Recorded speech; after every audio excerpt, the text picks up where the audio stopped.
Reeves. Ricardo es el Regional Managing Director de Hayes para Colombia. Hayes es una de las empresas más grandes en perfilamiento ejecutivo y headhunting. Así que bienvenidos porque este café éxito va a estar de aprendizajes y va a estar de morir.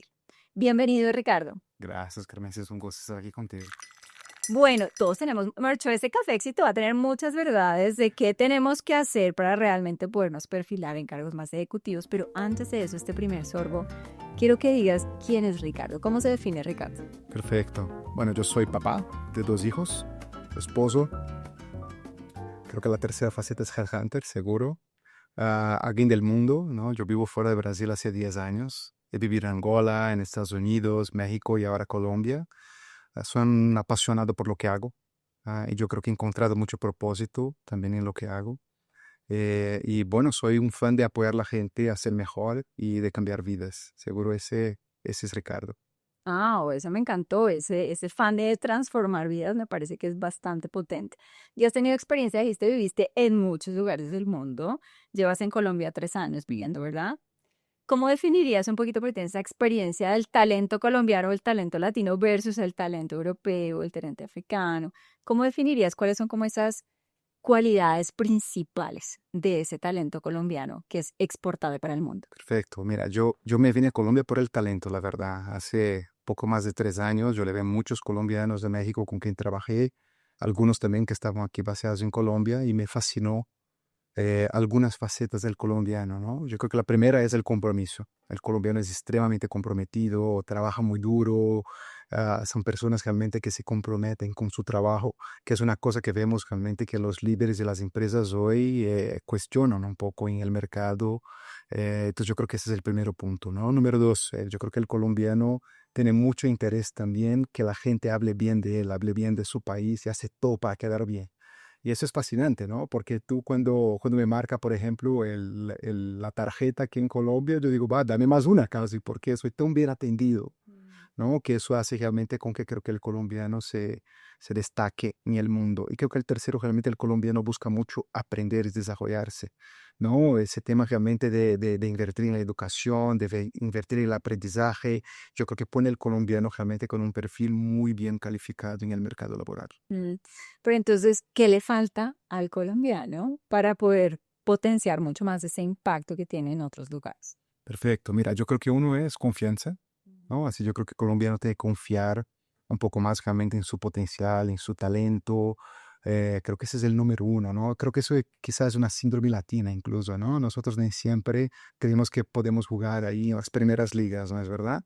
Y tú sabes, yo sé que tú también has pasado por varios países, creo que el primero movimiento, ¿no? De un latino fuera, uno se cuestiona de, estoy listo para jugar aquí, ¿no? Para jugar en esa liga.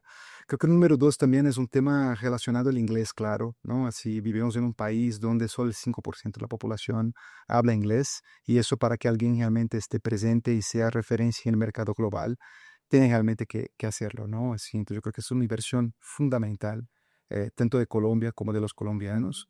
Y creo que el número tres realmente es prepararse para el futuro, ¿no? Así invertir realmente en aprender nuevas habilidades relacionadas a tecnología, capacidad analítica y todo lo demás que los próximos años el mundo laboral nos va a pedir.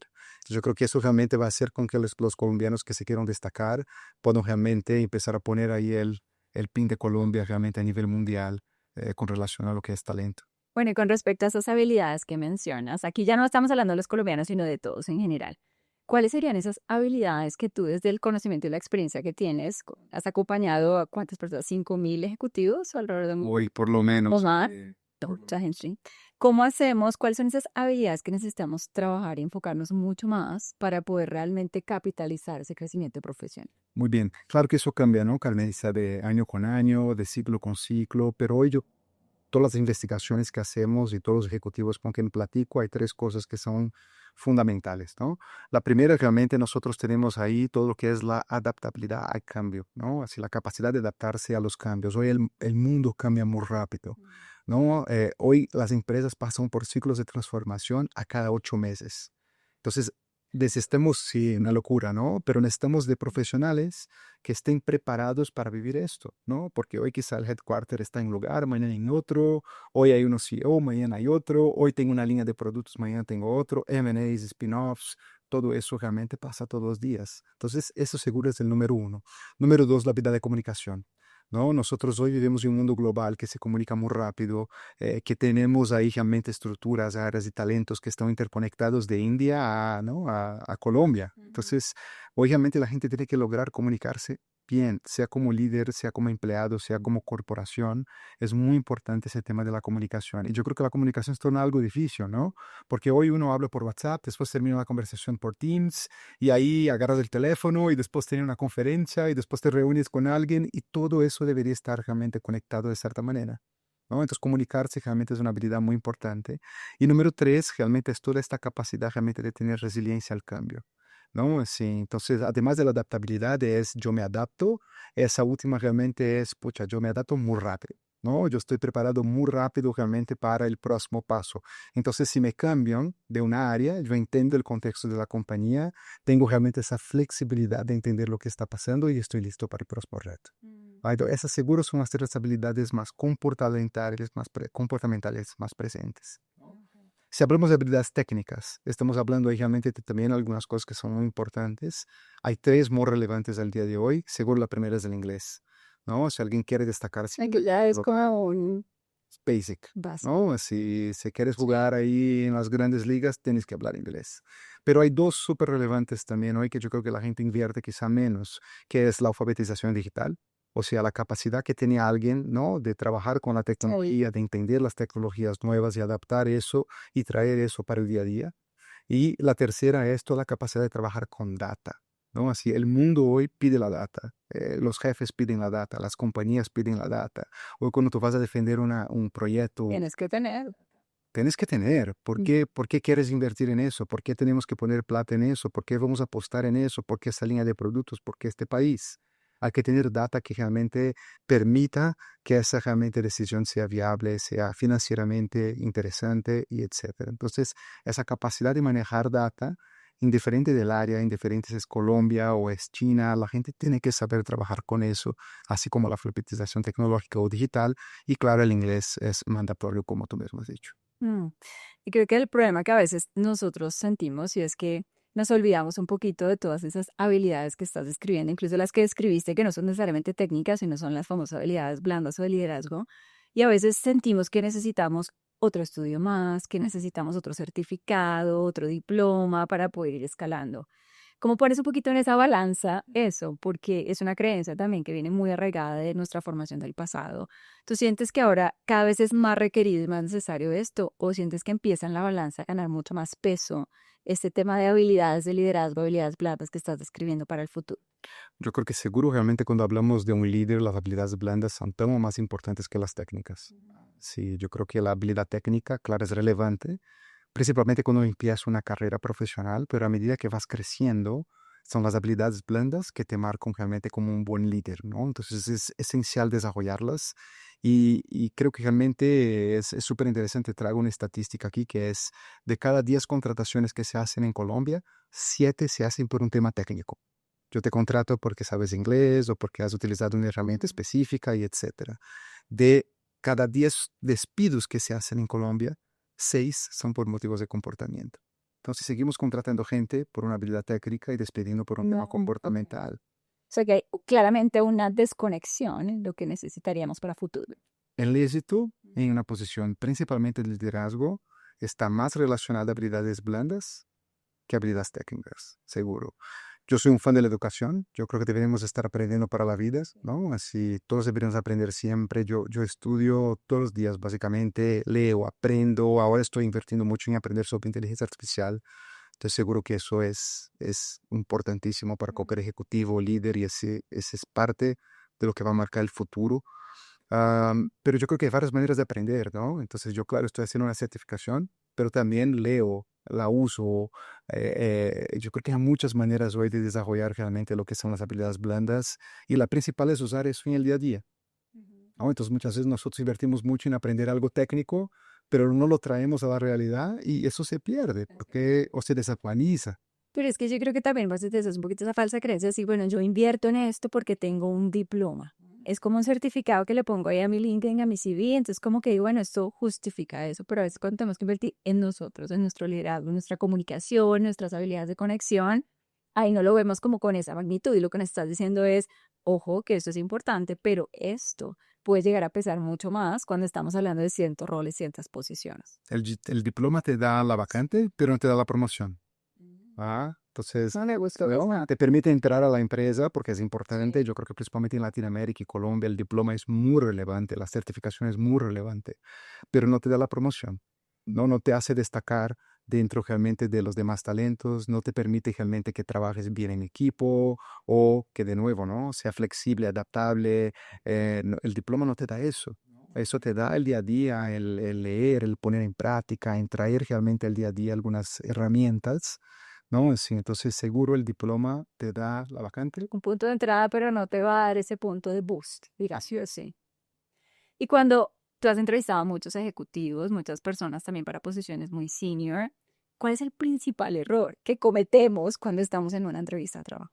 Esa es una pregunta súper interesante y sabes, así yo me he dado cuenta después de por lo menos hay unas 30.000 entrevistas o más. 30.000, Dios mío, ¿cómo hace unos años? Después me dices de quién te acuerdas, porque es eso por ti que tenemos que ver.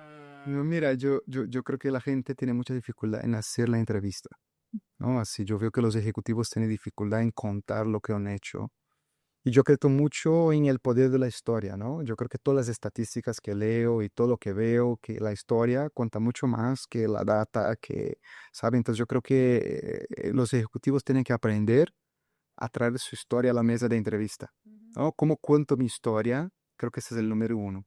Número dos, también un poco más los logros, ¿no?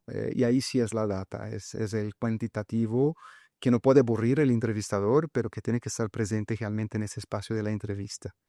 Creo que eso es fundamental también, ¿sabes? Así, y mira, cuando yo digo de la entrevista, creo que es súper interesante, pero yo creo que la gente, cuando está con un buen entrevistador que te permite abrirse, ¿no? Así la gente habla o demasiado, o habla cosas que no debería en una entrevista, ¿no? Y yo soy realmente, siempre que la gente me dice, pero yo cuento la verdad, yo digo, obvio, es que hay varias maneras de contar una historia. ¿No? Así, tú puedes salir de una empresa porque estás en un momento personal súper difícil y las cosas no te daban. Tú puedes salir de una empresa porque la empresa pasó por recorte de presupuesto. Hay varios motivos, ¿no? Cómo contas esa historia cuenta mucho. Y yo creo que las personas tienen mucha dificultad en traer esas dos cosas, la historia y los fatos. Es que a veces las personas se sienten juzgadas, sobre todo si han salido de la organización por alguna reestructuración o por algún tema, porque a todos les puede pasar. A veces uno brilla en una organización y en otra no consigue. Y cuesta mucho, de alguna manera, como aceptar que hubo seguramente un ajuste, un cambio, y las personas por eso se ponen tan nerviosas en cómo realmente pueden contar esa historia de manera correcta. Y lo que estás diciendo es algo que yo trabajo mucho con las personas a las que ayudo en ese perfilamiento ejecutivo también, es el famoso elevator speech, porque las personas no tienen claro, y es una descripción de un montón de información que yo digo, no, estás perdiendo el foco real Claro. de qué es lo que te hace distinto, cuáles son los problemas que resuelves, cuál es la promesa que tienes que entregar y cómo ese mensaje lo adaptas a las diferentes audiencias, haciéndolo un poquito más rico con algún logro, con algo que sea relevante para el momento en el que estás. Total.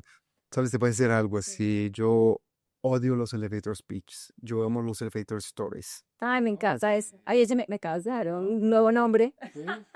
Porque el pitch es una venda, ¿no? Yo me estoy vendiendo y ahí yo escucho, yo soy Ricardo, soy un super conector, etcétera, etcétera. Ya perdiste. Sí. Porque yo ya perdí el interés, ¿sabes? Y porque nosotros humanos, nosotros nos interesamos por historia. Sí. No, así es mucho más interesante. Entonces, mira, yo soy Ricardo, yo me encanta conectar con la gente, yo viví ya en varios países. Lo que me ha llevado al mundo del headhunter es el networking, son las conexiones. Yo amo hacer eso, yo amo conocer gente nueva, conocer historias. ¿Sabes? Así, listo. Yo creo que esa es la diferencia de un elevator pitch. Para Me encantó, me encantó. tienen. Acabo de adaptar eso. Y hay veces que tienes esos 2, 3 minutos ahí para contar una historia, tienes que saber contar la historia de 3 minutos, 2 minutos. Y tiene que ser una historia poderosa que conecte desde la autenticidad del corazón. 100% de acuerdo. A veces yo creo que parte un poco de las personas que están en esos procesos de transición, que es difícil es manejar esas emociones, y esas emociones a veces se muestran, porque hacen una entrevista, uno entra y le va muy bien y después nunca lo llama, o a veces uno entra o no le va muy bien en la entrevista y queda uno con esa frustración y dice, no, es que definitivamente esto no es lo mío, yo soy muy malo, me falta algo más, me voy a ir a estudiar algo más. ¿Cómo o qué consejo le darías a las personas un poco que están en esos procesos de transición de cómo manejar un poquito esas emociones y cómo no perder su propia seguridad a pesar de que a veces no te vuelvan a llamar, a pesar de que a veces no te sientas que la entrevista salió del todo bien? ¿Cómo mantener esa seguridad? Perfecto. Yo creo que es retador estar en esos procesos, ¿no? Pero antes que todo, tengo mucha empatía por las personas que viven esto. Creo que la primera cosa es dejar bien el ciclo pasado, ¿no? Así, yo veo mucha gente que lleva ya meses fuera de su última compañía y sigue sin lograr realmente desconectarte. Y eso es súper importante porque, como tú mismo decías, hay ciclos que se cierran que no es por que no seas un buen candidato, un buen profesional, pero que realmente fue un recorte global, una disminución de estructura, que se cierra un país, todo eso pasa, ¿no? Y no es culpa de uno estar ahí y pasar por eso, y creo que eso llega a todos, ¿no? Así, cerrar el ciclo es muy importante. Sí, y yo muchas veces entrevisto a alguien que ya está en su tercera empresa y sigue hablando de la empresa anterior. No, es que la empresa que estoy no es así. Que Ay, digo, no. pucha, si tú vas ahí a una cena con alguien, ¿no? Así, nuevo date, y sigues hablando de tu ex, ¿tú crees que va a tener un segundo date con esa persona? Obvio que no. Y lo mismo vale para las entrevistas. Si no, si tú haces una entrevista, si tú estás en un trabajo y estás pensando en el otro trabajo, eso nunca va a funcionar. Ese es el número uno. Número dos, yo soy muy fan de los grupos de apoyo, ¿no? Yo creo que las personas tienen que tener personas que las apoyen, que las hagan recordarse que eres un buen talento. ¿Sabe? Alguien que diga, no, es que tú eres muy buena. ¿Sabes? Si tú lo vas a lograr, tranquila, es súper importante, ¿no? Sí, creo que realmente en un proceso así es común que la gente se olvide de todo eso, ¿no? Entonces, tener personas que nos recuerden de esto, sea en la casa, sea unos amigos, esa red de apoyo es relevante, muy relevante, la verdad. Creo que número tres también ahí, tener una planeación y una organización para buscar trabajo también es muy importante, ¿no? Sí, eso es un trabajo realmente de saber con quién hablas, cómo hablas, qué hablas y mejorar de manera continua, ¿no? Así entonces, pues yo hago una entrevista y no estoy aprobado, tenemos que ver ahí realmente el vaso medio lleno. ¿Por qué no? Y mejor. ¿No? Porque eso puede pasar. Quizá yo no conté tan bien mi historia, quizá yo no logré entrar al detalle, quizá yo no me preparé tan bien para la entrevista. Hay varias cosas que pueden suceder en un proceso de entrevista y la gente debería realmente ahí preparar y evolucionar con. Me apresé. A mí me pasó, voy a contarles acá, vas a contar ahí dos experiencias que tuve recientes, ¿no? Hace poco tuve una entrevista con el CEO de una empresa para un rol. Y salí de la entrevista y dije, Dios mío, yo nunca me preparé bien para esta entrevista, porque al final eran preguntas obvias que tenía que contestar de manera muy rápida y simplemente creo que uno no logra a veces adaptar su mensaje de manera adecuada a la audiencia. Yo creo que es el principal punto que uno tiene que entender con quién está hablando y cómo le habla a esa persona. Total. El aprendizaje para mí fue gigante, no me va a volver a pasar y con seguridad en los siguientes procesos que están me pasó. Y otra que me pasó, que esta me muero la verdad la risa de contarla, estaba teniendo una entrevista con un headhunter de México y estaba en ese momento quedándome en la casa de mi mamá, porque pues en este proceso estoy todavía como en una parte interina y de adaptación. Y mi mamá por alguna razón entendió que necesitaba estar conmigo en la reunión y que estaba hablando con esta persona y la persona me estaba entrevistando con un momento otro llega mi mamá, se para al lado y mi mamá la saluda, pues mi mamá es una persona muy que sí, a los que lo conozcan, y mamá, y él empieza a hablar, ay, ¿tú cómo estás? ¿En dónde vives? Y se quedó literalmente parada al lado mío durante 10 minutos y yo decía, ¿qué hago? Apago la cámara y le digo, mami, estoy en una entrevista, no tienes que estar acá.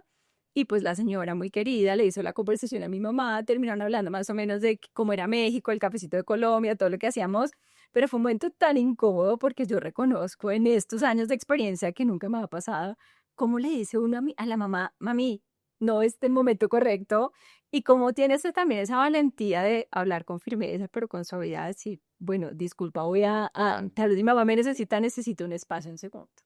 Total. Cosmo, ¿has visto algo parecido en todas tus entrevistas? Yo creo que, mira, varias veces, ¿no? Así, eso me pasó a mí, incluso una vez, yo estaba en un proceso de selección, yo tenía un hijo pequeño en ese momento, tenía creo que 3 meses, estaba enfermo ese día, entonces lloraba mucho y yo tuve que salir de la casa, tenía planeado tomar la entrevista ahí, tuve que salir de la casa y ir a un café, pero porque era el más cerca, me faltaban como 15 minutos, yo no contaba que mi hijo estaba enfermo, fui al café, no, pero había mucho ruido ahí, porque no sé, había un evento, una reunión al lado y etcétera. La entrevista fue horrible, ¿no? Así, Carmenza. Y mira, hasta uno que hace entrevistas hace 20 años, todos los días, 3, 4, 5 entrevistas al día, hasta uno pasa por eso. ¿no? Sí, entonces yo creo que en esos momentos la mejor cosa es quizá decir, oye, sé que yo estoy en un ambiente que no puedo hacer la entrevista. Mi internet no está funcionando, siento mucho, yo no esperaba eso, ser muy honesto, ¿no? Así quizá reagendar o tener, como tú decías, esa valentía, esa genuinidad. Decir, oye, esa es mi mamá, ¿no? Si yo te hubiera entrevistado, yo incluso pediría referentes, preguntaría qué Carmen se puede hacer mejor exactamente, qué puede hacer mejor Carmen si el día a día y mira, ya evitaría ahí una etapa del proceso, mejores referencias no hay. Pero mira, yo creo que es por ahí, ¿sabes? Así es ser honesto con el entrevistador también. Yo creo que los entrevistadores también son personas, ¿no? Nosotros nos ponemos en una situación de ver la otra persona como hay un tomador de decisión, pero que también es una persona al final, que va a entender si tu hijo está enfermo, si tu mamá aparece en la entrevista. Y ¿sabe qué? Yo cada vez más me pregunto que si te reproban por cuenta de que tu mamá apareció en la entrevista, esa empresa era para ti, ¿sabes? Y yo creo que no, Oiga. porque si voy a una entrevista que me reproban porque mi hijo estaba enfermo, esa empresa probablemente no es para mí. Yo creo que eso es muy importante también cuando estamos en un proceso de selección y son esas cosas más sutiles del proceso que nos permiten entender dónde vamos a trabajar, cuál es la cultura de esta compañía, cómo es el líder de la empresa. Y para mí, como reclutador y quien hace eso hace muchísimo tiempo, eso cuenta mucho en un proceso de selección. Mm. Bueno, nos acabas de dejar entonces ahí un mensaje súper claro y contundente. Creo que tenemos que tener también esa firmeza y esa valentía para afrontar esas conversaciones de la manera correcta y no sentirnos ni frustrarnos, que eso es lo que pasa con muchas personas y eso deteriora nuestra propia seguridad personal. 100%, total. ¿Cómo llegaste a este mundo del headhunting, de los ejecutivos? ¿Cómo fue esa decisión y por qué llevas 20 años trabajando en este mundo?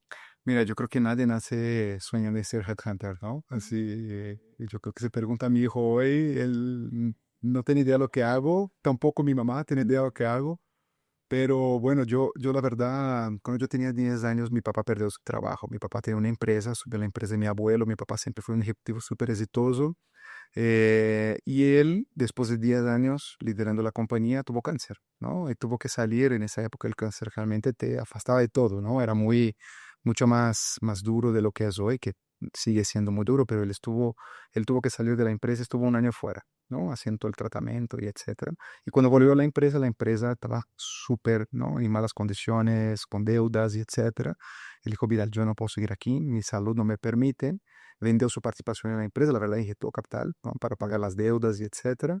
Y salimos de una condición de vida muy buena para realmente hay una condición mucho más complicada, sin tener una renta y etcétera. Y mi papá se quedó casi 3 años sin trabajo, ¿no? Así porque él, después de ser empresario por 10 años, nadie lo quería contratar, ¿no? Entonces tenía un muy buen background, inglés, todos los títulos, ¿no? Doctor, mestre, posgrado y etcétera, varias certificaciones, pero después de 10 años emprendiendo le costó mucho volver al mercado laboral. Él ya tenía sus 52 años, creo que en ese momento, 50 años en ese momento más o menos ahí, y le costó un montón. Y él encontró realmente en la academia, en dar clases, su trabajo después de 3 años ahí.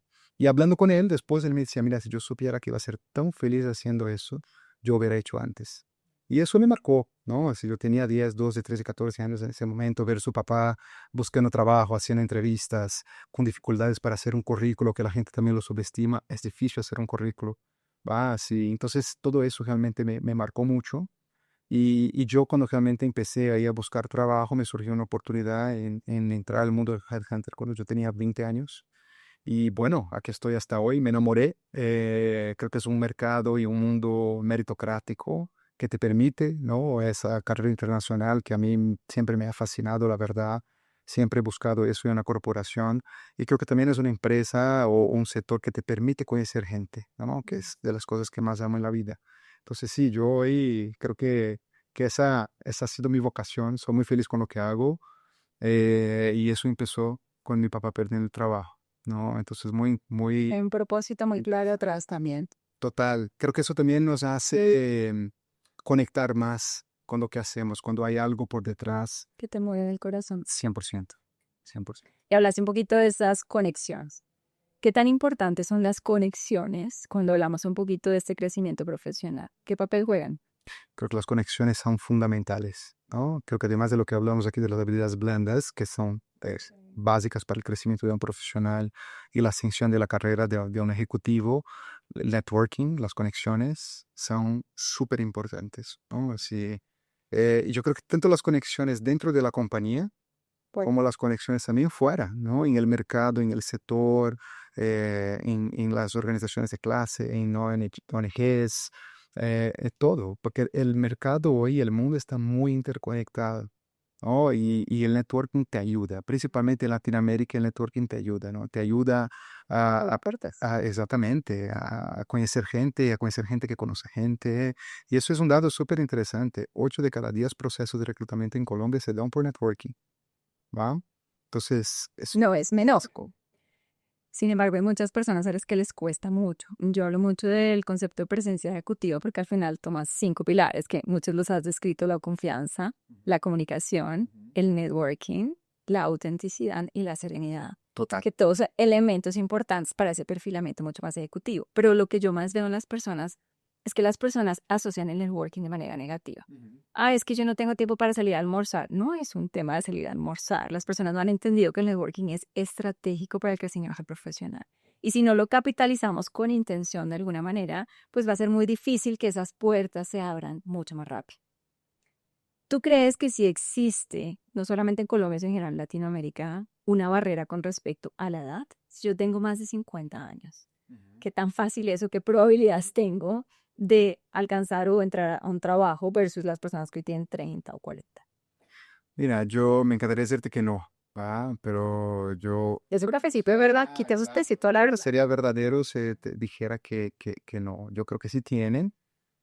Eso va cambiando en el mundo, ¿no? Yo creo que como muchas tendencias tarda un poco más para llegar en Latinoamérica.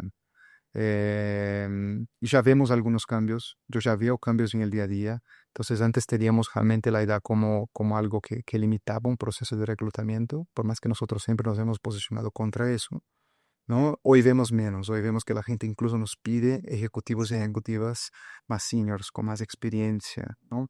Creo que por un tiempo realmente se conectó el ejecutivo joven a facilidad con la tecnología, la capacidad de tomar decisiones rápidas, la agilidad, el dinamismo. Y creo que hoy realmente después de algunos años, ¿no? Con esa opción de las compañías, creo que las empresas ven que el equilibrio es muy importante, ¿no? Entonces, claro, es fundamental dar la oportunidad para ejecutivos jóvenes, pero no podemos olvidar que también hay gente con mucha experiencia, que puede traer realmente ahí muchas vivencias, ¿no? A una empresa, a la mesa, realmente cuando el tema es un turnaround o es pasar realmente por un proceso. Sí, es de frases. Total, ¿no? Y hace poco me tomaba un cafecito con alguien que me decía, tienes 53, 54 años, me decía, es que yo soy muy joven. Y tiene toda la razón. Tal vez es que antes teníamos una perspectiva diferente de una persona que tenía 50, 60 años, que ya estaba como en su última faceta, pero si uno lo ve ahora, tenemos mucha energía. Las personas de 50 años, 60 años todavía tienen mucho para cortar.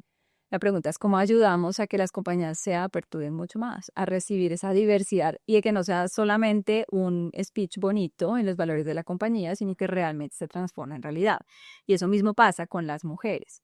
Hay mucha defensa, hay muchos KPIs de todas las compañías, es que tenemos que tener 50%, 50%, y uno va a ver que 50% sí, pero en rangos mucho más bajos, pero a niveles directivos el 50% cada ser un 20, incluso menos. Yo me he sentado en muchas reuniones donde soy la única mujer, he estado en muchas situaciones de negociación donde soy la única mujer. ¿Cómo podemos ayudarle a las mujeres también y a los líderes a asegurar que realmente esa diversidad se viva y que no sea un KPI, que no sea es que tiene que ser mujer porque me falta el 5% para mi bono, porque es así desafortunadamente? Totalmente. ¿Cómo podemos ayudar un poquito más a que ese liderazgo y ese talento femenino pueda florecer más? Claro. Yo creo que desde el lado de las empresas es capacitar, hacer procesos de upskilling, de reskilling, ¿no? Capacitar a esas mujeres para que puedan seguir creciendo y desarrollando esas habilidades técnicas y blandas, ¿no? Creo que eso es fundamental. Hay que tener realmente una mirada a esto, porque infelizmente las mujeres no necesariamente tienen el mismo, ¿no? El mismo espacio en el mercado laboral que los hombres en muchos países. ¿Sabes? Si ahí tú te embarazas, tienes un hijo, te quedas un tiempo fuera y regresas, realmente hay un puesto que quizá fue ocupado parcialmente. O sea, hay que equilibrar un poco la barra de varias maneras, realmente, yo creo que dentro de las organizaciones.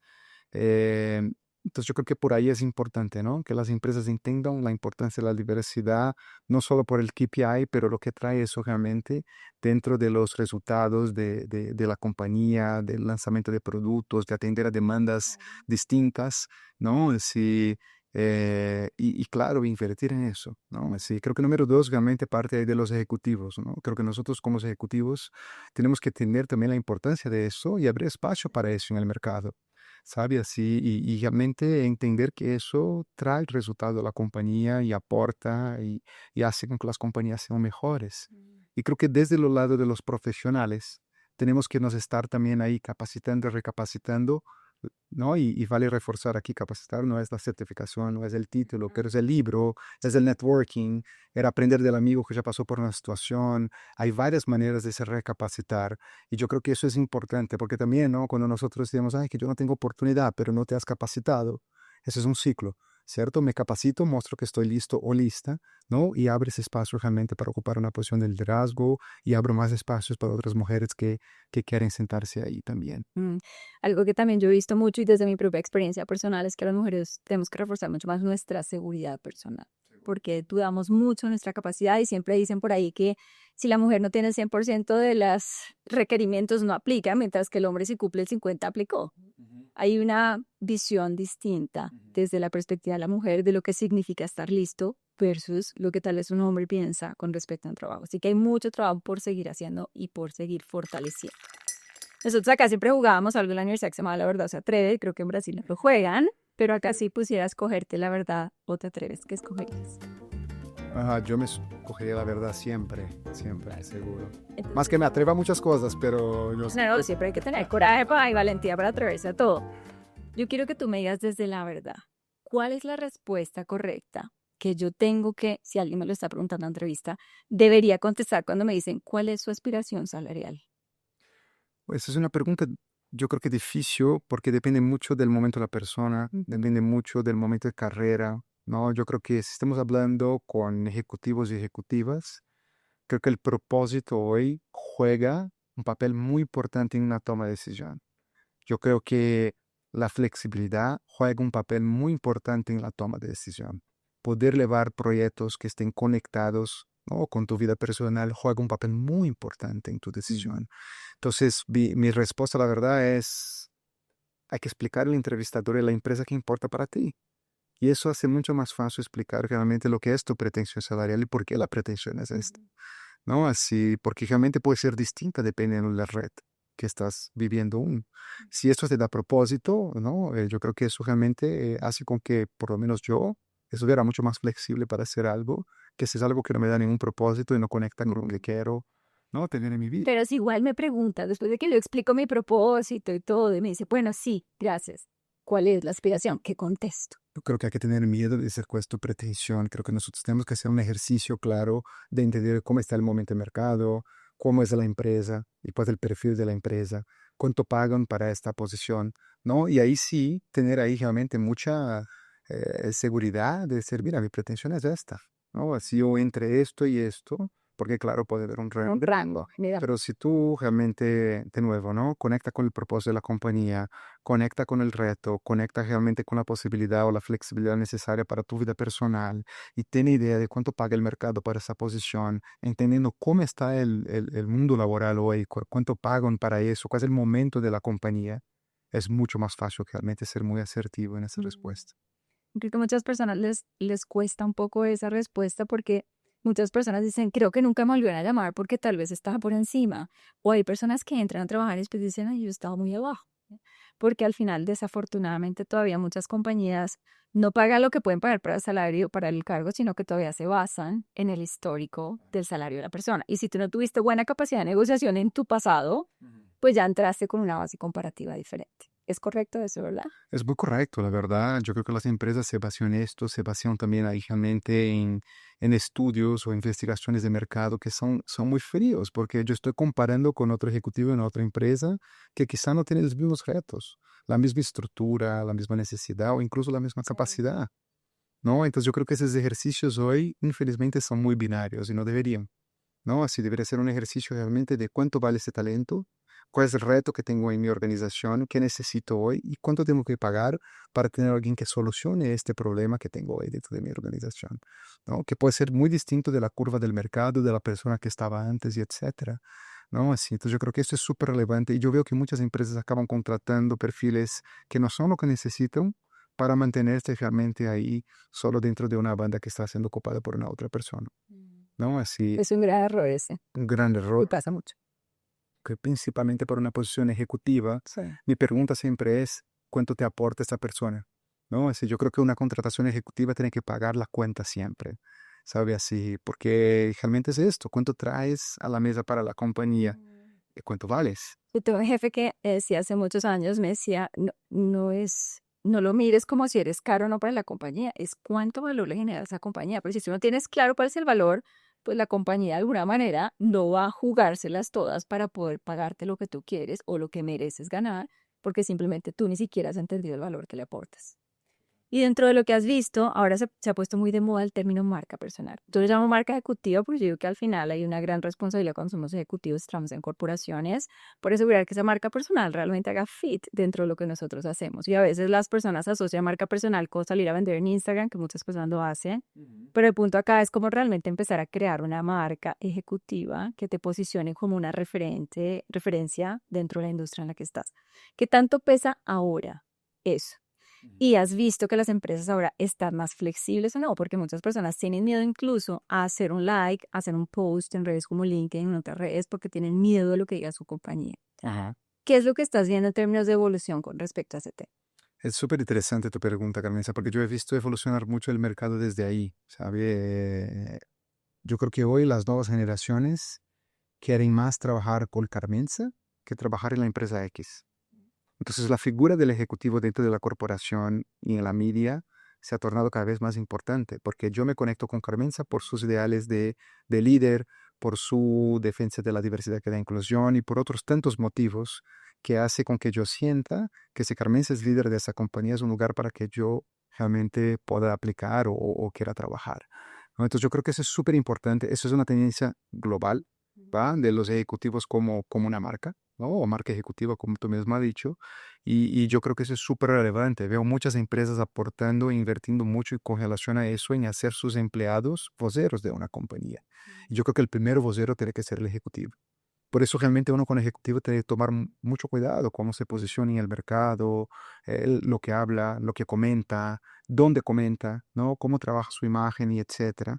Y creo que más que el post o el like, etcétera, es posicionarte realmente para que tu compañía se torne más conocida, para que tu producto se torne más conocido, para que tú seas un vocero del propósito de esta empresa y lo que está haciendo esta compañía en el mercado y por qué la gente debería comprar ese producto, trabajar ahí, etcétera. Entonces yo creo que es desde ahí que sale esa importancia el día de hoy. Y yo creo que ese es solo el principio, honestamente. Yo creo que cada vez más vamos a ver realmente ahí estos ejecutivos que son embajadores de una compañía y que venden productos, que venden la marca y hacen con que las personas se conecten, consuman esos productos y quieran trabajar en esas empresas. Yo tengo desde mi experiencia personal, ha sido impresionante el valor de esa marca ejecutiva que yo he creado para mí, las puertas que me ha abierto, incluso de posibles posiciones, de cargos, Total. la rapidez con la que me conecto con las personas, con la que mi perfil tal vez ha sido mucho más abierto para ciertos roles. Incluso hace poco que tuve una oferta de una empresa divina y me decía, es que lo que más nos gusta es tu perfil de influencer, que lo llaman así, que al final digo, todos tenemos ese perfil porque todos podemos influenciar, Total. pero era esa visión que se estaban teniendo, que lo mismo que dices ahora, de cómo ese perfil de una persona que se proyecta mucho más en comunicación, en influencia, en redes, puede capitalizar para la empresa. Y yo creo que es un proceso que tú estás diciendo, vamos para allá, y yo creo que la invitación acá para las personas que nos están viendo es que pierdan el miedo, pero que la creen con conciencia, porque algo que no puede existir es la falta de coherencia en una persona, en un ejecutivo, cuando está posicionando su marca. Total. Y cuidado con lo que se posicionen, ¿no? Sí. Sí, yo creo que hay temas que uno no debería ni de hablar, ¿no? Así, mucho menos en un perfil ejecutivo, ¿no? Así, entonces yo creo que esto también es importante, no es dar opinión de todo, es dar opinión que Que impacte. aporte, que esté alineado un poquito ese elevator story, que me encantó el elevator story para construir muchísimo más. Bueno, tienes papá, 2 niños.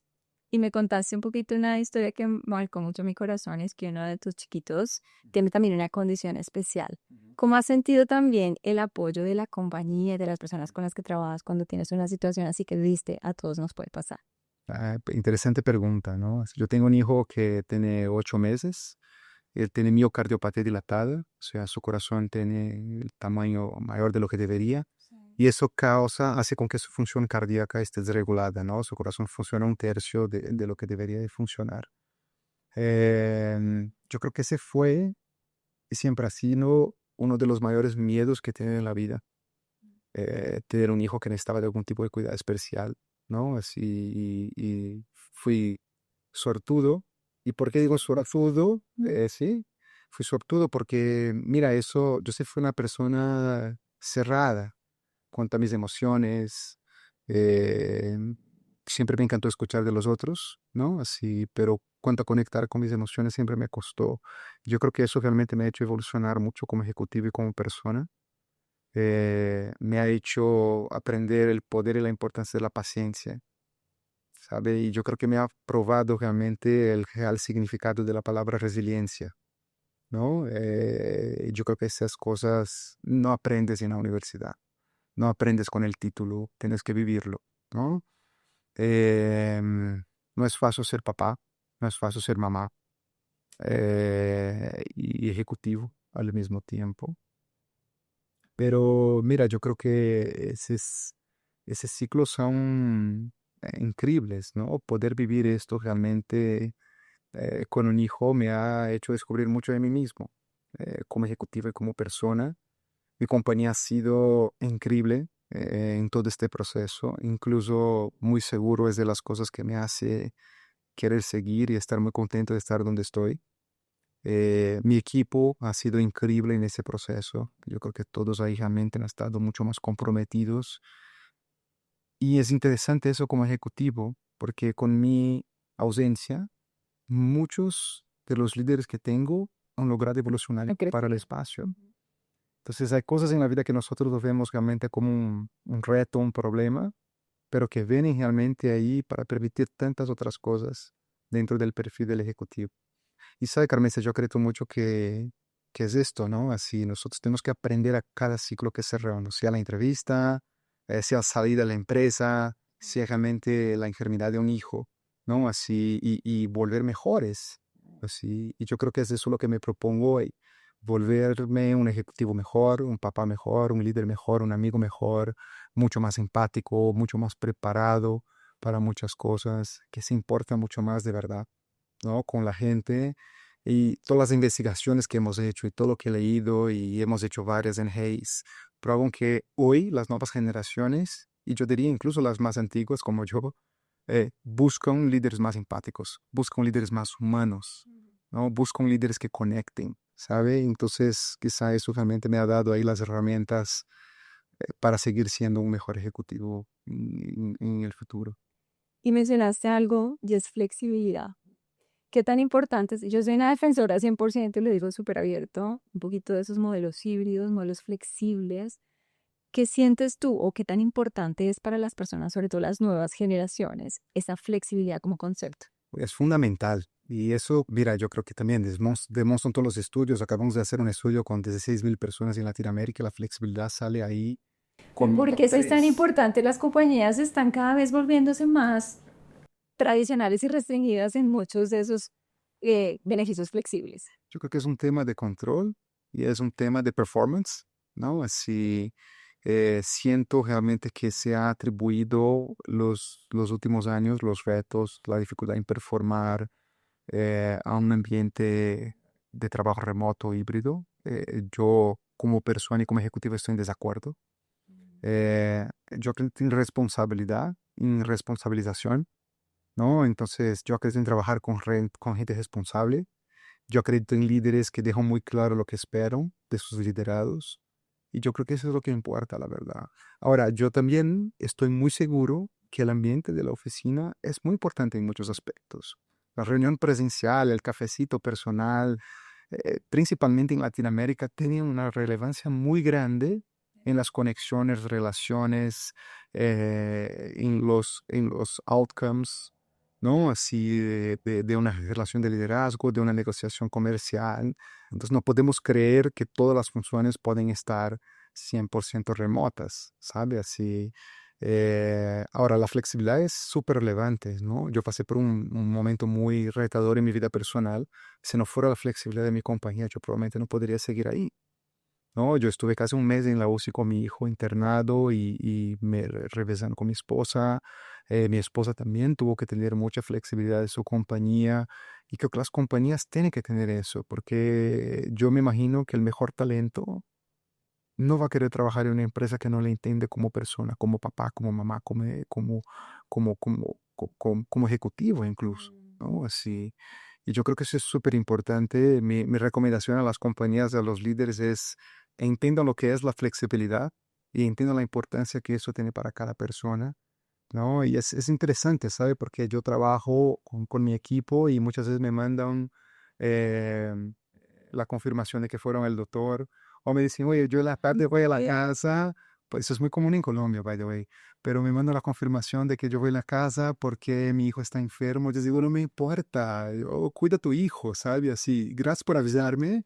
Lo que también me pasaba en Brasil y personas del comité directivo me dicen, es que mañana en la tarde tengo que ir al médico. Y si no tienes que decir eso, al final tú haces manejas tu tiempo como tú quieras, pero es algo que tenemos como muy arraigado, decir, tengo que estar como pasando como tarjeta un poquito de qué estoy haciendo, ¿no? Total, te voy a decir una cosa, yo creo mucho en el poder de la confianza y yo creo que no hay ni una mochila es tan pesada contra la confianza, ¿no? Así, entonces, si tú dejas claro que hay confianza y claro, tienes confianza en alguien de tu equipo, yo estoy seguro que si esa confianza es verdadera, es recíproca y la persona va a trabajar con mucho más compromiso, con mucha más dedicación, con mucha más autonomía incluso, porque tiene esa confianza, ¿no? Entonces yo creo mucho en eso, ¿sabes? Así, y algo que suelo dejar muy claro a mi equipo que yo confío en ti. Sí, yo confío en tu trabajo, yo confío en tu performance, yo confío en tu dedicación. Yo sé que tú vas a la casa, realmente tú no vas a estar ahí viendo Netflix o jugando videojuegos o en la playa. Y si estás en la playa está bien, ¿sabes? Así, pero cuando estés aquí, estés al 100%. Claro. Es verdad, es verdad. Es eso. Entonces, hace un poco de esa flexibilidad para esas, sobre todo generaciones un poco más jóvenes, es un primer punto clave, pero también se ve mucho esa dinámica que esas generaciones un poco más jóvenes ya no quieren llegar a ser los gerentes, ya no quieren exponerse a, de alguna manera, como ese estrés, esa asociación que existe de esas decisiones críticas y sobre todo ese poco balance o equilibrio entre vida personal y profesional de los gerentes. ¿Sientes y ves eso también? O sea, que a las nuevas generaciones ya no les interesa llegar a ser el CEO de una empresa. ¿Cómo podemos entonces ayudar o manejar a que de alguna manera exista un pipeline real de personas para esas posiciones? Sí, también yo creo que es una pregunta súper importante y mira, eso es súper verdadero, ¿no? Nosotros hace 10 años, casi la mitad de las personas que estaban en la organización querían puestos de liderazgo. Sí. Pues estamos hablando que es prácticamente una de cada 10. ¿Ah? ¿Qué quieren las generaciones hoy? Puestos bien remunerados, con mucha flexibilidad y infelizmente o felizmente el equipo y el rol muchas veces no te dan la flexibilidad que quieren hoy, ¿no? Así te dan viajes y estar en la oficina hasta más tarde y las juntas directivas y los calls a las 4 de la mañana, ¿no? Yo creo que también has vivido eso. Y ni todos quieren, ¿no? Así, ahora yo creo que las organizaciones tienen claro que entender eso, ¿no? Y encontrar espacio para los muy buenos especialistas, para los expertos en algún tema y etcétera. Eh, Pienso realmente que es súper importante tener un plan de sucesión conectado a un desarrollo muy bien hecho, ¿no? Del talento interno. Cada vez más veo empresas apostando en el talento interno, ¿no? Y yo creo que esa es parte, es muy importante, es muy parte de la solución y nosotros hemos desarrollado incluso productos para eso porque creemos en ese futuro, ¿no? Así en el desarrollo interno, en el pipeline del liderazgo interno, porque eso es súper importante. Y yo creo que esas conversaciones honestas son importantes, que tú quieres ese rol de liderazgo, tú quieres los calls a las 4 de la mañana, tú quieres los viajes, ni todos van a querer, pero hay gente que va a querer y que van a estar del apoyo para ser desarrollado de una manera distinta desde la compañía, ¿no? Así, y realmente yo creo que ese es el gana-gana, ¿no? Cuando la persona realmente quiere este rol y cuando la compañía también ahí realmente prepara a las personas para eso. Ahora, también es súper claro que las empresas tienen que entender que el mundo ha cambiado, ¿no? Así, o sea, ok, el call a las 4 de la mañana, pero después yo quiero dejar a mi hijo de escuela a las 4 también, Flexibilidad. ¿no? Que ya hemos hablado aquí, Sí, yo creo que es eso. flexibilidad. No va a ser el call a las 4 y dejo la empresa a las 8, hasta puede pasar, todos hemos pasado por esos ciclos que son complejos, pero no puede ser la constante. Ujú. ¿No? Así, yo creo que desde de los últimos años, cada vez más, ese tema de la calidad de vida, el equilibrio, ¿no? Ha ganado una importancia muy grande dentro del mercado laboral y yo creo que nunca va a cambiar más. Yo creo que eso está para quedarse. Y es que yo digo, y soy de alguna manera, es como parte de mi proceso de valor, uno puede crecer, pero no puede perder su bienestar ni su calidad de vida en ese proceso de crecimiento. Y es muy importante porque realmente se puede lograr, pero hay que establecer límites, de saber cuáles son las prioridades, hay que jugar de manera estratégica también para asegurar que eso funcione. ¿Cómo le gusta el cafecito a Ricardo? Muy bueno, yo tomo espresso, ¿no? Como buen brasilero, entonces mi café ya casi lo terminé aquí. Bueno, en este último sorbo de café, porque ya estamos llegando al final de este café, que la verdad es que me ha encantado, nos has dejado muchos aprendizajes que nos sirven a todos. El mundo del headhunting, yo te digo por experiencia propia, ahora que estoy en estos procesos y que me he enfrentado un poquito a todas estas conexiones, a mí me ha parecido difícil, ¿ah? Porque entonces tú hablas con una persona y resulta que es que no, yo soy de esta área, yo soy de tecnología, yo no soy del área, por ejemplo, de consumo masivo, de farmacéutico, que es donde la gente generalmente perfila mi tipo de experiencia. Tienes que hablar con esta otra persona. Y yo soy de Brasil, yo no soy de Colombia, yo no soy de México, entonces tengo que, mira, yo te lo juro que hablé por lo menos con unas 15 personas en esas primeras etapas, porque pues yo al final dije, no sé si lo que quiero es realmente incorporarme a qué lugar, en qué país, en qué tipo de industrias, pero algo que aprendí es que hay que estar un poquito en el top of mind, en el lugar correcto, porque puede que nosotros conozcamos, tomamos este cafecito hoy, tú te acuerdas de mi perfil y resulta que no hay nada en este perfilamiento que yo tengo, pero tal vez en 3 meses sí, pero yo ya no estoy presente ahí.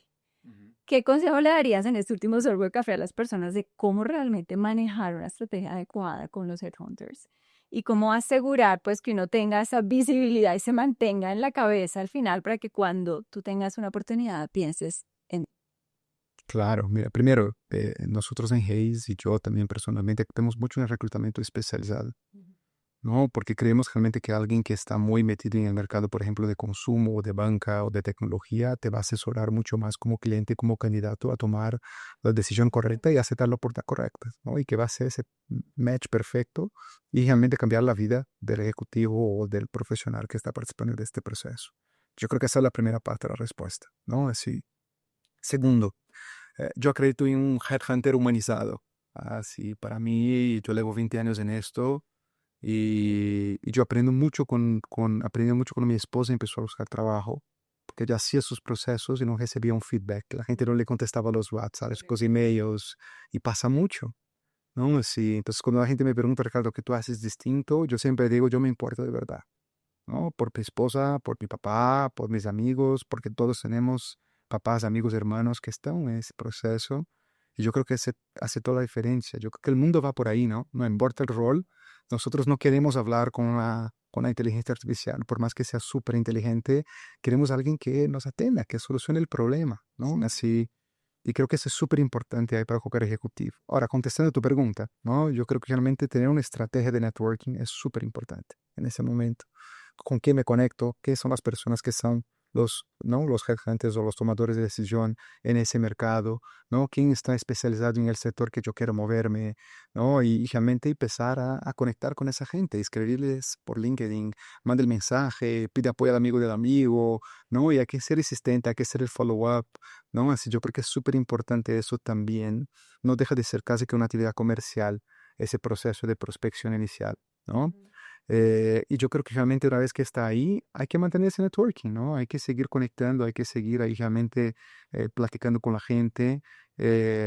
Pienso también que ese tema de estar de la manera correcta expuesto en las redes sociales y etcétera, también te conecta a ese mundo y conecta a empresas, a profesionales y etcétera. Y también es importante. Yo creo que todo eso hace parte de una estrategia, ¿no? Uno tiene que tener muy claro con qué headhunter va a hablar. Uno tiene que tener muy claro cómo, cuándo, ¿no? Entonces yo creo que esa es la estrategia clave desde ahí y seguirlo, ¿no? Yo creo que tú decías ahí las habilidades del éxito ejecutivo. Mira, yo creo que esa constancia y la consistencia para hacer las cosas muchas veces son subestimadas dentro realmente de un rol ejecutivo que creemos que como ejecutivos vamos solo a tomar decisiones, solo llegar realmente cuando el proyecto ya está, pero esa consistencia de las acciones, esa constancia realmente ahí de todos los días, ¿no? De hacerlo, eso es fundamental. Cómo tú haces los cafecitos, cómo tú escribes tus posts en la red social, ¿sabes? Y eso es importante también.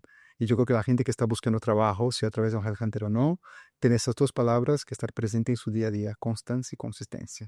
No es aplicar a 400 roles y después quedar un mes en la Sí. casa de pijama y tomando, ¿no? chocolate caliente. No, es todos los días un poco con calidad, con estrategia, utilizando hoy las tantas herramientas de inteligencia artificial y tecnología que existen, utilizando el networking, como ya hablamos aquí, encontrando su propósito y mejorando de manera continua en ese proceso de búsqueda laboral. Ujú. Me encantaron esos dos consejos. Y esa disciplina, ¿cómo está en el mundo de Ricardo? ¿Qué tan disciplinadas? Pues depende de en qué. Al gimnasio ya no voy tanto, pero no, yo soy Pero eres tenista, disciplinado. ¿no? ¿Te gusta? No, jugué un tempito, pero ya por pasión, yo soy pésimo, la verdad. Me gustan las carreras, me gusta mucho el deporte, la verdad. Pero mira, yo creo que soy muy disciplinado con el día a día, ¿no? Yo me conecto con ejecutivos todos los días. Yo hago follow-up a las personas con que tengo que estar haciendo todos los días. Yo mantengo mis contactos con gente que creo que es importante todos los días. Yo leo todos los días, yo aprendo todos los días. Creo que la consistencia y la constancia o la disciplina, ¿no? Así tienen varios aspectos, Ujú. ¿sabes? Así, a mí me funciona mucho la creación de los hábitos, me funciona tener una agenda y seguirlo, ¿no? Así, yo creo que a la medida realmente que se crían los hábitos, que para mí es de las herramientas más poderosas de un ejecutivo, empiezas realmente a tener esa consistencia, esa disciplina que son tan necesarios, ¿no? Sí. Entonces sí podría ser más disciplinado el gimnasio, pero hay muchas cosas que soy muy consistente y muy constante en mi vida. Ok. Bueno, pues ha sido un gusto tenerte en este café éxito. Estoy segura que ha sido de gran valor, no solo para mí, sino para todas las personas que lo van a estar escuchando. ¿Quieres compartir como tu mantra personal, así para cerrar nuestro café éxito, para saber que otras personas se puedan inspirar de ese mantra tuyo? Mira, yo acredito en el poder del querer, ¿no? Yo creo que nosotros cuando queremos algo y tenemos acciones diarias que están cada vez nos acercando más a ese querer, todo es posible. Sea aprender inglés, sea lograr el trabajo de los sueños, sea la experiencia internacional, no importa, ¿no? Así, y acredito mucho en eso, ¿sabes? Y querer con acciones. Creo que eso realmente ahí abre varias puertas. Seguro ese es mi mantra, ¿no? Ese querer con acciones diarias ahí. Y que a veces lo que más nos cuesta es accionar. Muchas veces queremos mucho, visualizamos, pero después cuando pasamos a la acción se nos olvida que la constancia, la persistencia y la disciplina son elementos importantes para llevarlo a cabo. Bueno, si les gustó este café éxito, si aprendieron algo, ya saben, denle like, suscríbanse, compártalo, porque hoy hemos aprendido grandes verdades de cómo realmente las personas podemos perfilarnos mucho más para roles ejecutivos o cómo podemos transicionar mejor cuando estamos a veces en esos momentos de transición profesional. Gracias, Ricardo, me encantó este cafecito y un abrazo para todos. Nos vemos en el próximo episodio. Chao.